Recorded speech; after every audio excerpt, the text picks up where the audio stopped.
ناظرین السلام علیکم. ڈاکٹر طاہر ایک بار پھر کووڈ-19 کے بارے میں معلومات کے ساتھ. ناظرین آج میں بات کروں گا کہ اس کووڈ-19 کرونا وائرس کیا حقیقت ہے, کیا اس کے بارے میں غلط فہمیاں پائی جاتی ہیں اور ہمارا رول اس میں کیا ہونا چاہیے. کرونا وائرس کا کوئی علاج نہیں ہے, کرونا وائرس کی کوئی ایسی ویکسین نہیں ہے جو کہ ہم فلو کی طرح لے لیں اور اس سے بچ سکیں. ہم جو کچھ کر سکتے ہیں وہ یہ ہے کہ احتیاطی تدابیر اختیار کریں اور جو کچھ ہماری حکومتیں ہمیں کہہ رہی ہیں ان گائیڈ لائنز پر چلیں. اب جب کہ کرونا دنیا کے ہر ملک میں پھیل چکا ہے اور یورپ امریکہ میں بہت ہی تیزی سے یہ پھیلا ہے, اور اگر آپ دیکھیں تو 6 لاکھ سے زیادہ انفیکٹڈ لوگ ہیں اور 27,000 کے قریب اموات ہو چکی ہیں. کرونا نے ہر ملک میں اپنا پیک دیکھنا ہے. اب صرف دیکھنے کی بات یہ ہے کہ حکومتیں کیا کرتی ہیں اور لوگ کتنا تعاون کرتے ہیں کہ اس پیک کی انٹینسٹی کو کم رکھا جا سکے. میں آپ کو ایک مثال دیتا ہوں کہ جس اسٹیٹ میں میں ہوں یہاں پہ 2,500 کے قریب وینٹیلیٹر ہیں, جبکہ جب پیک پہ پہنچیں گے تو ایک اندازہ ہے کہ 6,000 کے قریب وینٹیلیٹرز کی ضرورت ہوگی.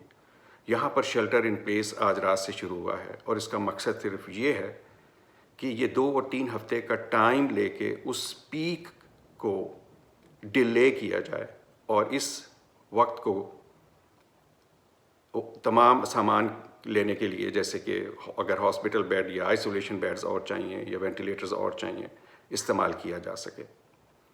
تو اگر کوئی یہ سمجھے کہ 1 اپریل کی صبح میں اٹھوں گا اور کرونا ختم ہو چکا ہوگا تو یہ ایک غلط فہمی ہے. حقیقت ایسا نہیں ہے. اس لیے ہمیں ہر چیز کو حقیقت پسندی کی نظر سے دیکھنی چاہیے. دوسرا یہ ہے کہ کئی ملکوں میں حکومتوں پہ لوگ بہت زیادہ غصہ کر رہے ہیں کہ وینٹیلیٹرز موجود نہیں ہیں یا آئسولیشن اتنے ICU کے بیڈز اویلیبل نہیں ہیں. تو اس طرح سے یہ وبا اس سے پہلے کبھی نہیں پھیلی کہ تمام دنیا میں یہ پھیل چکی ہو. اب آپ وینٹیلیٹرز کی اگر بات کریں تو ان کے جو بڑے بڑے مینوفیکچررز ہیں وہ یورپ اور امریکہ یا کچھ چائنا میں ہیں, جبکہ یہ وبا ہر ملک میں پھیل چکی ہے. تو اگر یہ پروڈکشن زیادہ بھی ہوگی تو وہ اپنے ملک میں پہلے استعمال کریں گے.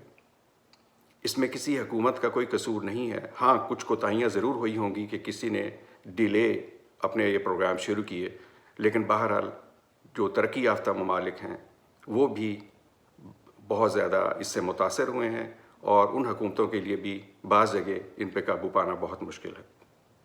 اسی طرح اگر آپ دوسری سپلائز کی بات کریں, ماسک ہے یا ہینڈ سینیٹائزر ہے, یہ ہر جگہ مسئلہ ہے.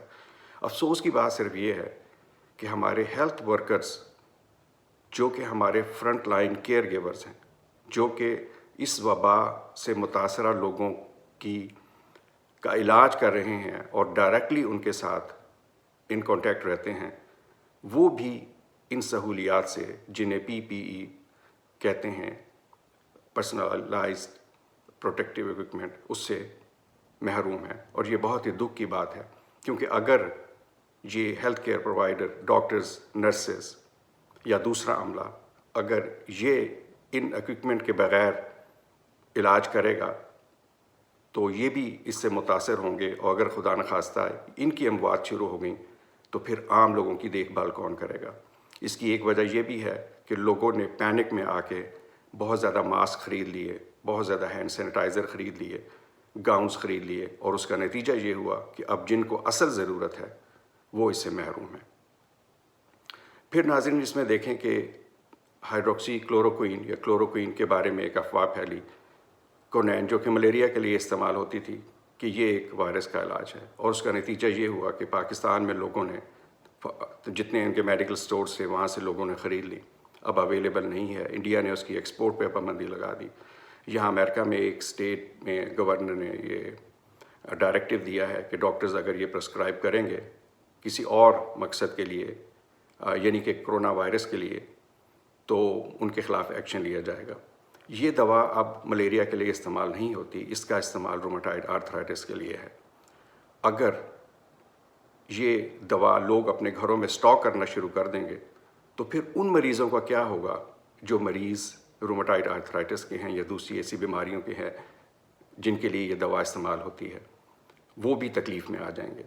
تو ہم بحیثیت عوام ہمیں یہ سوچنا چاہیے کہ ہم ہر سنی سنائی بات پہ کیوں عمل کرتے ہیں۔ ابھی تک کوئی بات کنفرم نہیں ہے کہ یہ کلوروکوئین کسی بھی طریقے سے اس وائرس کا کوئی علاج ہے۔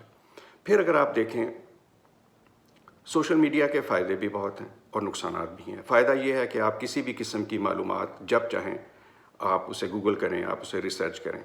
نقصان یہ ہے کہ ہم بغیر تحقیق کیے، بغیر ریسرچ کیے ہوئے پوسٹ کر دیتے ہیں، اور ایسی چیزیں پوسٹ کر دیتے ہیں کہ جن میں کوئی حقیقت نہیں ہوتی اور لوگ اس سے گمراہ ہوتے ہیں۔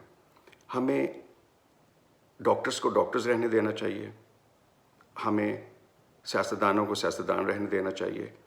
ہم ہر چیز کے ماسٹر نہیں ہو سکتے، ہم ہر چیز کے ماہر نہیں ہو سکتے۔ جو پروفیشن جس کا ہے، آپ سے گزارش ہے کہ انہی کو اس موضوع پہ بات کرنے دیں۔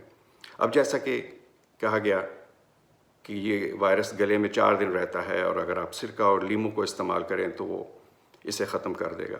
پہلی تو بات یہ ہے کہ کس نے یہ تجربہ کیا ہے؟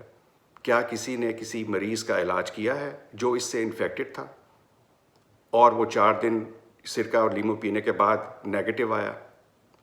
یقیناً ایسا نہیں ہوا ہوگا۔ اسی طرح کلونجی کے بارے میں، اسی طرح اور بہت سی چیزیں ایسی ہیں جن کے بارے میں کہ یقینی علاج کوئی شخص یہ بتا دے کہ کس نے اپنے بتائے ہوئے طریقے سے علاج کر کے اس کرونا وائرس کے مریض کو صحت یاب کیا ہے۔ ہم سب سمجھتے ہیں کہ ایسا نہیں ہے۔ لوگ ہسپتالوں میں جاتے ہیں، ڈاکٹرز کے پاس جاتے ہیں، جو ہسپتال بھرے پڑے ہیں۔ پھر ایسی باتیں شیئر کرنا اور لوگوں کو گمراہ کرنا۔ اب میں اسی کی بات کرتا ہوں کلوروکوئین کی، ہائیڈروکسی کلوروکوئین، کہ یہاں ایک اسٹیٹ میں کسی نے استعمال کی اپنے آپ سے، شوہر فوت ہو گیا اور اس کی بیوی کریٹیکل ہے۔ ان دوائیوں کے سائیڈ ایفیکٹس تھے، اسی وجہ سے یہ ملیریا لے کے لیے بند کی گئیں۔ جو دوسری 1-2 بیماریوں کے لیے استعمال ہوتی ہے وہ ڈاکٹرز کے کنٹرول کے، ڈاکٹرز کی ڈائریکشن کے تحت استعمال ہوتی ہے۔ ہم میں سے ہر کوئی ڈاکٹر نہیں بن سکتا اور نہ اسے بننا چاہیے۔ اسی طرح یہ جو دین کو ہم بیچ میں لے آتے ہیں کہ جی اگر آپ باوضو رہیں، آپ مسجد میں جا کے نماز پڑھیں، آپ دعا کریں تو ہم مسلمان ہیں، ہمیں کچھ نہیں ہوگا۔ حضرت موسیٰ علیہ السلام کو پانی سے بچا لیا، حضرت ابراہیم کو آگ سے بچا لیا۔ ہم میں سے کون موسیٰ اور کون ابراہیم ہے؟ ہم تو ان کے پاؤں کی خاک بھی نہیں ہیں۔ پہلے ہم اپنے اعمال دیکھیں اور پھر ہم ان کی بات کریں۔ وہ ایک پلان تھا، اللہ تعالیٰ کے برگزیدہ بندے تھے، چنے ہوئے بندے تھے۔ ہماری کیا اوقات ہے؟